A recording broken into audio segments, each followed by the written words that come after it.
खूप तिखट लागतं, तोंडाची आग होते, तोंड उघडता येत नाही. ओरल सबम्युकस फायब्रोसिस किंवा OSMF हा गुटखा, सुपारी, तंबाखू, पान यांच्या सेवनामुळे होणारा एक गंभीर आजार आहे. यात तोंडाची आतली त्वचा कडक होते, तिखट खाताना तोंडाची आग होते आणि तोंड उघडणं हे कमी सुद्धा होते.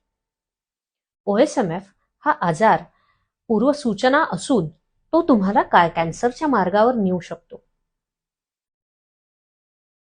OSMF असलेल्या जवळजवळ 10 ते 15% लोकांमध्ये कर्करोगाची शक्यता वाढते.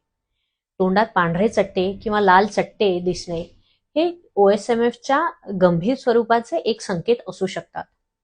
वेळेवर उपचार न केल्यास कर्करोगामध्ये याचे परिवर्तन होऊ शकते आणि कर्करोग होण्याचा धोका खूप वाढतो. OSMF असणाऱ्या 10 ते 30% लोकांना कधी ना कधी या आजारामुळे तोंडातील कर्करोग होतो. पण वेळेवर तपासणी आणि सावधगिरी घेतल्यास तुम्ही हा धोका टाळू शकता.